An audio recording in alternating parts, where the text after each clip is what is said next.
Dias atrás ocorreu o debate entre Gustavo Machado, do canal Orientação Marxista, e Lucas Pavanato, entre aspas aqui, citando ele mesmo, o vereador mais votado do Brasil. Esse debate aconteceu no canal Inteligência Limitada e o Vilela ali moderou esse debate. E aí, é claro, né, como sempre acontece, você tem ali os dois lados cantando vitória, né? De um lado, os marxistas celebrando mais uma vitória do Gustavo Machado e, por outro lado, os direitistas celebrando que o Pavanato expôs a hipocrisia dos comunistas.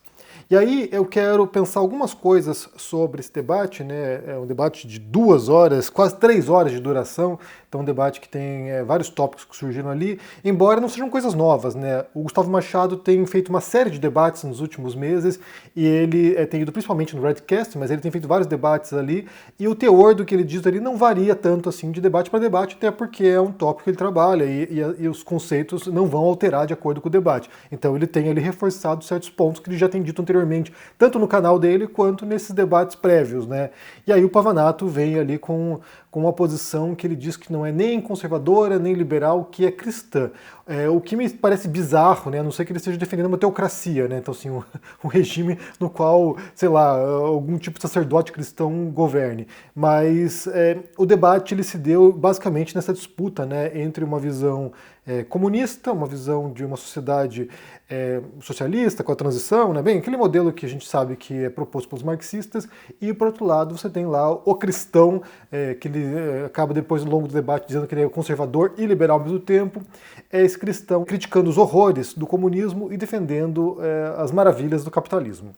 E aí eu quero abordar alguns pontos aqui que me parecem centrais para entender esse tipo de debate, né, e como foi o resultado disso. Porque eu percebo ali nesse debate que não foi a melhor participação do Gustavo Machado nos debates. Eu vi alguns anteriores dele, ele estava muito mais confortável nos outros debates, até porque o nível dos debatedores era muito baixo, então assim, foi muito fácil para ele sambar na cara dos debatedores.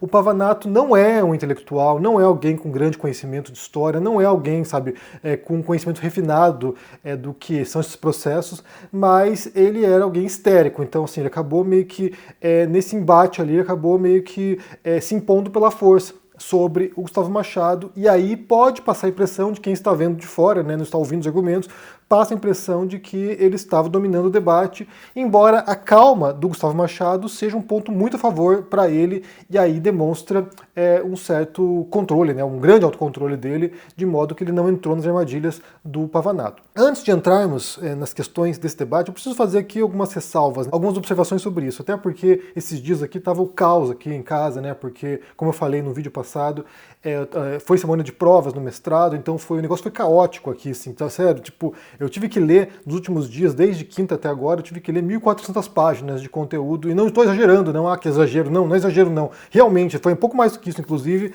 para poder fazer as provas, e se alguém me perguntasse, né, que conselho que você dá para quem quer fazer mestrado aos 45 anos, eu diria, não faça, a não ser que você seja alguém que precise disso para sei lá, para sua carreira, para, sei lá, algum aumento de salário, alguma coisa importante para você, não faça, porque, sinceramente, a demanda de tempo e a demanda de energia é brutal. Eu imaginava que seria bem mais fácil fazer o mestrado aqui na Espanha, mas o negócio está bem complicado. Eu tô com pena dos meus colegas que têm trabalho, sabe, que bate ponto aí das 8 até as 6 da tarde, porque eu que tenho um horário flexível aqui, tá bem corrido o negócio, tá bem complicado. Mas só menciono isso porque eu estou fazendo um mestrado agora, nesse momento, sobre retórica e oratória. Ou seja, durante anos eu trabalhei principalmente com questões argumentativas, né, com questões de lógica informal. Então, assim, eu trabalhava com partes relacionadas à construção dos argumentos, construção de premissas, conclusão, como isso se relacionava, e se argumentos eram fortes ou não, se eram falaciosos ou não. E aí, quando entra na questão da retórica, a gente fala de algo mais amplo, né? Então, assim, a gente fala de persuasão. Não é apenas, sabe, como você expressar a verdade, não é apenas como você atingir a verdade, né, que seria o processo da lógica informal nesse caso, de você tentar se aproximar da verdade, mas se trata de como você tenta convencer as pessoas de que você tem razão em certo ponto, ou movê-las à ação. Então a retórica é essa arte da persuasão, e ao estudar isso, para mim amplia esse escopo, porque a argumentação ela é uma das partes da retórica, né? Então, assim, você tem algumas partes, algumas etapas, na verdade, da construção de um discurso persuasivo, são as etapas de concepção dos argumentos, concepção do que você vai dizer, a memorização daquilo e, por fim, como é que você vai expressar isso. Etapas importantíssimas para você defender umas ideias. Num debate, é esse processo que se dá também, né? Você elabora aquilo que você vai dizer, preserve na sua memória e debate com alguém, né? E você vai para a parte oral, que é nessa parte da disputa, né? E aqui, inclusive, eu preciso fazer outra ressalva que meses atrás, ano passado, sei lá, 2 anos atrás, a gente foi muito injusto com o Vitor Santos do canal Metaforando, né? Porque muita gente disse que o que ele fazia era pseudociência, e no mestrado eu tive uma disciplina que era sobre linguagem não verbal, e o fato é que é uma disciplina bastante científica, né? Não quer dizer que você vai conseguir identificar, sabe, alguém falando mentira, não quer dizer que você vai conseguir identificar, sabe, o teor da discrepância que se dá entre a linguagem verbal e não verbal, porque é nesse ponto que estuda a linguagem não verbal, né? São essas discrepâncias. Quando você diz uma coisa, mas as suas expressões faciais, o seu gestual desmentem aquilo que você está dizendo. Você pode perceber as discrepâncias, você pode perceber, inclusive, expressões faciais que são universais dos seres humanos, isso é uma coisa estudada cientificamente, não é pseudociência isso, mas você não tem como cravar, por exemplo, não, a pessoa está mentindo. Você não tem como, a não ser que você estude o contexto e consiga, sabe, reunir elementos suficientes para isso, você não tem como descobrir a intenção de quem fala. Mas o campo do estudo da linguagem não verbal, o campo das expressões faciais, ou das microexpressões faciais, não é pseudociência por si próprio, né? A pseudociência seria você utilizar isso para fins que não são propostos pelo estudo científico. Então, só para fazer essa ressalva aqui, e aí eu só menciono isso, né, sobre o campo da retórica, esse estudo que estou fazendo agora no mestrado, porque está intimamente vinculado ao teor desses debates públicos que se dão, né, esses debates que se dão nesses podcasts. O Vilela tem investido muito nesse formato, então sempre tem lá alguém debatendo, e aí você tem esse processo, né, de convencimento às pessoas. Então é disso que se trata, são duas pessoas ali, posições antagônicas, não são nem sequer posições próximas que possam encontrar alguns pontos comuns, são posições antagônicas que estão disputando a atenção do espectador e tentando convencer o espectador de que eles têm razão e o outro está errado. Então se trata disso, persuasão. Estão ali para persuadir a plateia, a audiência. Então aqui eu trago elementos desse estudo recente que estou fazendo. E é claro que quando se trata desse tipo de coisa, né, quando você vem falar uma coisa que vai contra aquilo que as pessoas querem ouvir, aí entra o viés de confirmação, né? As pessoas só ouvem aquilo que elas querem ouvir. Elas só aceitam aquilo que está de acordo com aquilo que elas já querem acreditar. Então se eu venho dizer uma coisa que elas não querem ouvir aqui, obviamente que elas vão ignorar ou vão tentar desqualificar aquilo que eu estou dizendo, mesmo sendo campo de estudo meu. As pessoas só aceitam especialistas quando tem a ver com aquilo que elas querem ouvir. E aí, entrando nessa questão do debate, né, para mim, até onde eu entendo, não apenas para mim, mas no geral, né, a gente tem que perceber que o que há aqui nesse debate entre o Gustavo Machado e o Pavanato são discordâncias não apenas em relação a propostas para a sociedade, né, eu penso que o melhor é isso e você pensa que o melhor é aquilo, mas tem a ver com discordâncias essenciais sobre definição das coisas, sobre conceitualização do que é capitalismo, sobre a conceitualização de comunismo também.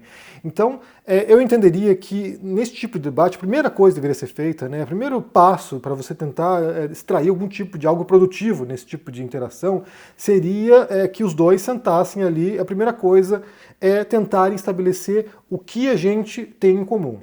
Quais conceitos que a gente vai abordar aqui, que a gente vai trabalhar aqui, e se a gente concorda ou não sobre esses conceitos. Porque, por exemplo, o Pavanato tem uma ideia de capitalismo que é aquele que começa na Revolução Industrial, que seria uma revolução pacífica que começa na Revolução Industrial. E aí Gustavo Machado vem apresentar elementos para entender que tudo bem, até pode ser isso, mas há um processo até esse momento. Há vários eventos históricos, há vários processos históricos que conduzem até esse capitalismo, essa sociedade capitalista como a gente tem de hoje, e que se dão durante o mercantilismo, se dão durante os períodos coloniais, de exploração colonial, de expansão, as grandes navegações, a construção de alguns impérios, e como isso foi crucial para conduzir até essa hegemonia econômica capitalista. Só que nem sequer isso há uma concordância, né? Porque assim, eu vou pegar um trechinho para vocês assistirem aqui, que é quando o Pavanato acusa o comunismo de vários crimes, né, e de milhões de mortos, e aí o Gustavo Machado vai responder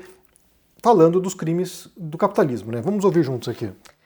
Sobre o socialismo, né? O socialismo, ele é responsável por alguns bilhões de mortes, inclusive eu acho que você já até admitiu isso em alguns outros debates, mas você acha que houve um desvirtuamento. E o socialismo, ele matou pessoas, esse é um fato. Então, inclusive, se você for colocar para comparar fascismo, socialismo e for colocar para comparar com o nazismo, você vai ver que na prática o socialismo matou até mais. Então você teve mais pessoas morrendo nesse sistema, apesar dele a princípio não ser tão chocante contra essas outras ideologias, no médio e no longo prazo as consequências foram ainda mais danosas. Então eu queria saber se você se sente tranquilo na hora que você deita a sua cabeça no travesseiro, defendendo uma ideologia que ela é mais genocida do que o nazismo. É isso. Perfeito, vamos lá. Então, primeiro, essa questão das mortes do socialismo, grande parte dela é difundida a partir de um livrinho que se chama O Livro Negro, não é um livrinho não, é um pouquinho grande, O Livro Negro do Comunismo, que é um livro tão interessante que eles definiram que ia ter 100 milhões de mortes antes de definir o que eles iam colocar lá dentro. Segundo lugar, socialismo não é uma pessoa, né? E nunca matou ninguém. Eu tô querendo ver a filmagem do socialismo matando alguém. A gente tem que analisar os processos, o papel que os indivíduos realmente cumpriram, a serviço de quem eles estavam e não simplesmente mortes do socialismo. Até porque, nesse caso, seria muito fácil de destruir. Basta a gente pegar, então, a história do capitalismo, que só se generalizou por meio de um processo de colonização no mundo inteiro, cujo número de mortes é estrondosamente maior. Posso citar alguns fatos muito rápidos aqui. Por exemplo, colonização da Índia, que se dá por meio de uma empresa privada, a Companhia das Índias Ocidentais, uma empresa inglesa, Sociedade Anônima. A Companhia das Índias Ocidentais, lá na Índia, levou a cerca de 30 milhões de mortes. As fomes de Bengala, que vai do século XVIII até meados do século XX. Guerras do ópio na China, também levou milhões de mortos. Processo de colonização na África, milhões de mortos. Ruanda é um caso assim estrondoso, que eu convido vocês a conhecer melhor, onde os holandeses chegavam lá, pegaram a população, viram que tinha um certo grupo étnico minoritário diferente do outro, falaram, vamos pôr esse grupo étnico minoritário para governar. E depois que eles criaram esse sistema, eles abandonaram e veio depois um massacre de um setor sobre o outro, com mais de 2 milhões de mortos. Para não falar de tráfico negreiro, processo de exterminação das populações originárias aqui na América inteira, inclusive com políticas conscientes de Estado, como nos Estados Unidos, que houve por décadas. Estimativas aí variam os menores números a 40 milhões de mortes, e chega até a 100, a depender do historiador. Para não dizer século XX, que guerras mundiais, que são marcadas por quê? Guerras mundiais de disputas de mercado, disputas capitalistas, disputas de zona de influência. Primeira e Segunda Guerra Mundial, os eventos que mais mortes produziram, eventos de intervenção humana direta, porque as milhões de mortes contabilizadas lá no Livro Negro do Comunismo, a maioria delas é análise de estimativas de mortes por fome, catástrofes econômicas, coisas dessa natureza. Então, os dois eventos de intervenção direta maiores, mais genocidas que houveram no século, Primeira e Segunda Guerra Mundial, né? Então, nesse sentido, se fosse essa questão moral para se deitar a cabeça no travesseiro e pensar, o capitalismo ficaria realmente muito complicado. O que não quer dizer que eu avalizo processos como a burocratização que houve no interior da União Soviética sob o stalinismo, que houve repressão sim, houve mortes muito significativas, de mortes diretas por meio de perseguição política, pode ter ultrapassado 1 milhão, e políticas conscientes que foram feitas na União Soviética para exterminar certos setores sociais, como o famoso caso da Ucrânia, que de fato matou milhões de pessoas, e também aí disputas historiográficas sobre os valores. Esse movimento, que não foi um produto genuíno do marxismo, mas da sua degeneração, e depois que os países capitalistas do mundo inteiro se voltaram contra a Revolução Russa, foi combatido pelos marxistas de fato, inclusive denunciado com inúmeras publicações na ordem do dia.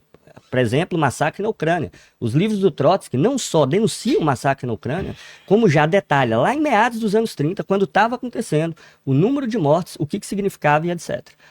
Então, os marxistas, que foram, na verdade, vítimas dessa degeneração, foram os primeiros a denunciar essas coisas. Esse é um dos casos aqui, né, que depois isso vai voltar durante todo o debate, né? O Pavanato vai bater nessa tecla das mortes do comunismo, dos massacres perpetrados em regimes comunistas, e é um tópico que é um tópico complicado para os marxistas responderem, porque os exemplos históricos são esses, né? Então, assim, não há exemplos de sociedades nas quais não houve repressão dura, perseguição a opositores e, exilados e assim por diante. Então é um tipo de argumento que o Pavanato utiliza, que é muito recorrente, e que há um fundamento nisso, embora a resposta do Gustavo Machado seja, bem, você quer falar de mortes aqui, há milhões de mortes causadas pelas sociedades capitalistas. As guerras mundiais, por exemplo, foram causadas por imperialistas, por ambições imperialistas, e aí você tem ali, só na Primeira Guerra Mundial, Segunda Guerra Mundial, milhões de mortos, né? Daí o Pavanato vai dizer sobre o nazismo, que na verdade era anticapitalista, e, bem, daí é uma distorção completa, mas como eu falei, aqui o que acontece antes de tudo, primeiro, é a falta de concordância sobre sobre conceitos básicos, sobre o que é capitalismo, sobre o que é socialismo, sobre a compreensão do que as diferentes ideologias estão pregando, né? Nesse caso, por exemplo,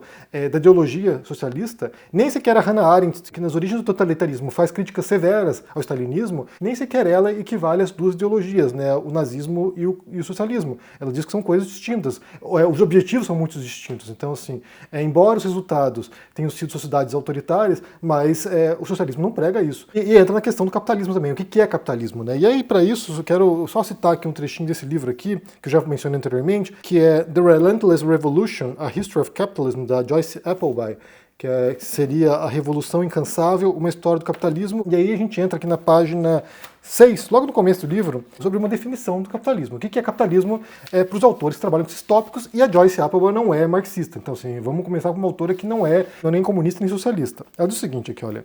A palavra capital ajuda a definir qual é minha pegada nessa jornada histórica. Capital é o dinheiro destinado para um uso particular. O dinheiro pode ser socado embaixo do colchão para os dias difíceis ou para gastar numa loja. De qualquer maneira, ainda é dinheiro. Só se torna capital quando alguém investe esse dinheiro em um empreendimento com a expectativa de obter um bom retorno nesse esforço. Dizendo de maneira simples, capital só se torna capital quando alguém usa para ganhar mais dinheiro, geralmente produzindo algo.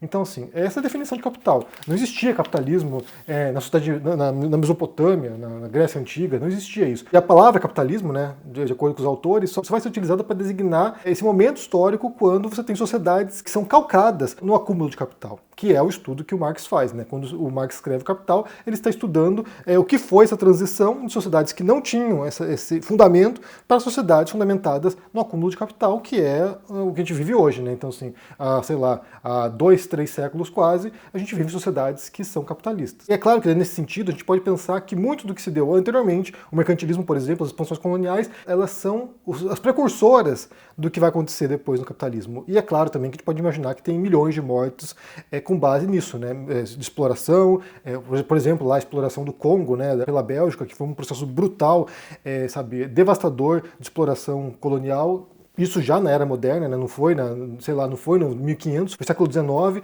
Então, assim, o massacre dos indígenas são coisas que são processos que se deram já no momento no qual imperavam nações capitalistas. Então, assim, não dá a menor dúvida de que muita gente morreu por causa do capitalismo. Então, assim, talvez muito mais, inclusive, do que em nações socialistas. O argumento do Gustavo Machado de, olha só, você quer pôr morte nas costas do socialismo, mas o capitalismo tem mais, ele é um argumento ruim porque ele não apazigua a inquietação de muita gente em relação à ideia de comunismo e de socialismo. Ele simplesmente diz o seguinte, olha, morrem pessoas, né?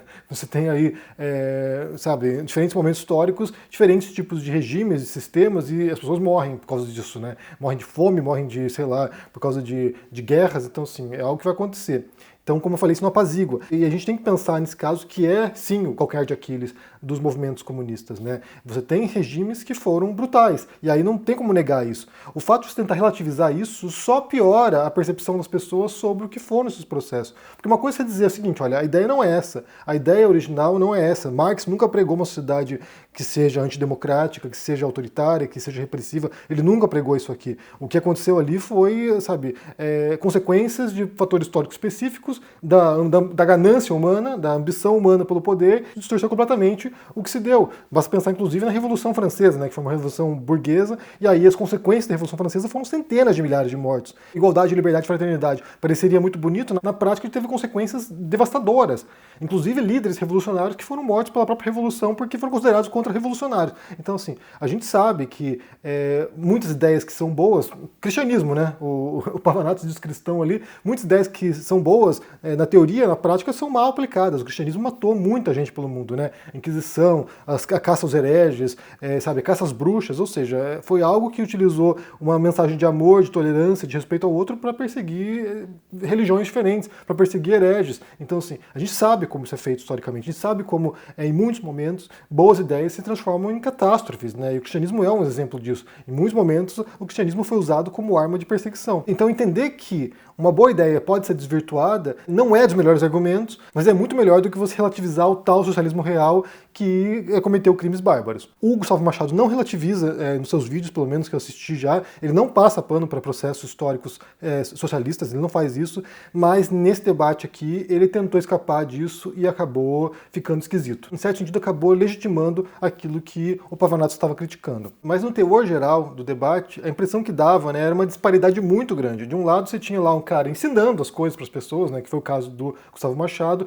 alguém calmo, ensinando as coisas para as pessoas, e do outro lado, um rapaz histérico, né, um jovem histérico, apelando para a emoção. Quando ele pega no final do debate lá o bonequinho de um bebê lá para, sabe, falar sobre aborto, aquilo ali foi patético, assim, foi simplesmente ridículo, né? Então, assim, é uma pessoa histérica, descontrolada e que, como eu falei, se você observar sem ouvir o que foi dito, você tende a achar que ele estava ganhando porque ele estava ali, sabe, mais enfático, gritando, convicções mais firmes e estava demonstrando força. Até porque, nesse tipo de debate, né, a dinâmica que se dá também, sob a ótica da direita, é que é uma demonstração de força, de poder. Então, mais do que uma demonstração de razoabilidade, de argumentos, de ideias, é uma demonstração de poder, de força. Então, é subjugar, é interromper o interlocutor, é de você tentar humilhar o interlocutor, né, mostrar como ele é desqualificado. E ele fez isso várias vezes, né, o Pavanato tentou desqualificar os argumentos do Gustavo Machado. Então, é uma demonstração de força, que é, por exemplo, o que fazia o Caco Pola quando estava no Jovem Pan, ou quando estava no Grande Debate, de tentar desqualificar a pessoa, de tentar humilhar a pessoa. Não é uma troca, sabe, genuína de ideias. É uma disputa de poder. E aí quem entra nessa disputa sem estar disposto a adentrar esse jogo de uma luta, né, pelo poder, já entra em desvantagem na minha percepção. Então, só para concluir aqui, não me parece que esse foi o melhor debate do qual o Gustavo Machado participou. Ele tem criado esse histórico agora, que é um histórico muito bom, muito positivo, de defesa das suas ideias, até porque ele é um cara muito qualificado. Na minha visão, ele é o marxista mais qualificado, se não for um dos poucos, um dos únicos, inclusive, que está no YouTube aí produzindo conteúdo, porque o que a gente percebe é muita gente que se apropria desse rótulo de marxista, mas que tem uma leitura muito pobre da obra do Marx, ou às vezes nem sequer tem uma leitura fundamental. E eu falo com isso com base no conteúdo que ele produz no YouTube, no canal dele, porque ele tem longos vídeos explicando conceitos marxistas. Ele tem lá um curso dele sobre o Capital, no qual ele vai trabalhando, sabe, no texto, né? Então, assim, você pode acompanhar, não é uma questão, sabe, de subjetiva, assim, não, eu acho que ele é bom porque eu gosto dele. Não, você tem lá o cara trabalhando com o texto, você tem o texto lá e ele interpretando o texto, ajudando a compreender. Então, assim, você tem alguém que está sendo fiel à obra do Marx, e a obra dele também é escrita, né? Então ele tem um livro lá que é Marx, a História, que é um livro muito bom, eu tenho aqui, é um livro muito bom. Então, assim, é um cara muito qualificado e que respeita a obra do Marx, né? E que faz esse trabalho, esse esforço enorme de tentar contextualizar a obra do Marx, tentar explicar como esses conceitos dialogavam com a época dele e por que essa obra tem relevância. Por outro lado, a gente se depara com o maior obstáculo que existe nessa comunicação em rede social, né? No YouTube, por exemplo. Porque muitos desses conceitos e muitos desses processos históricos, eles são muito sofisticados e exigem muito tempo para se explicar isso. Nesse tipo de debate aí, você tem trocas ali, tipo 5 minutos, 3 minutos para falar, e você não tem tempo para explicar as sutilezas do que aconteceu no passado. Então isso cria uma desvantagem tremenda para quem vai defender certas ideias mais complexas, porque você tem, de um lado, um cara querendo imitar, e do outro lado, alguém querendo explicar alguma coisa que não pode ser definido e resumido a 2 minutos.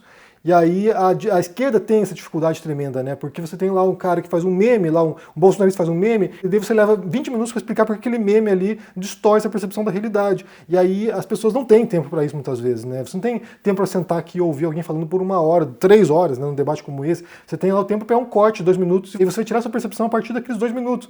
E aí é claro que isso, sabe, empobrece tremendamente qualquer debate intelectual sobre qualquer assunto. No fim, pensando nesse tipo de comunicação como a persuasão, aí é preciso de algumas táticas muito mais eficazes para você conseguir transmitir de uma maneira muito mais simplificada e convincente aquilo que você defende. Bem, vocês sabem que eu não sou um grande adepto desse tipo de debate como a gente tem visto nos podcasts, né? Isso aqui acaba falando para a própria bolha, e isso quando não serve de munição para quem te odeia, né? Então, assim, eu realmente tenho aí minhas ressalvas em relação a esses formatos. Bem, me digam o que vocês pensam aqui sobre esse debate, se vocês conseguiram assistir as 3 horas do debate do Gustavo Machado contra o Pavanato. Como eu falei, ele foi melhor em termos de explicação dos conceitos, mas não sei se ele foi tão bem como ele foi em outros debates. Eu acho que ele estava ali um pouco, talvez até intimidado pela audiência, né? Porque ali foi o maior podcast que ele foi, então ali havia muita gente online. O debate já tem mais de 300 mil visualizações, então o alcance é muito grande e aí tem uma certa carga, né? Um certo peso aí de representação. Ele está representando um conjunto de ideias ali minoritário, que não é amplamente aceito pela sociedade, então ele está numa posição de desvantagem, até porque a audiência do Vilela é muito mais, está muito mais para a direita do que para a esquerda. Bem, me diga o que vocês pensam aqui sobre isso aqui, sobre esse debate, deixa aqui embaixo no comentário, deixa o joinha, se inscreva no canal aqui, ativando o sininho, isso é muito importante para ajudar aqui no engajamento, se torne um membro ou apoie o canal, a meta para esse ano é produzir comentários aqui, então o seu apoio vai ser muito importante para isso, link na descrição para quem quiser ajudar, se cuide e até mais. Tchau!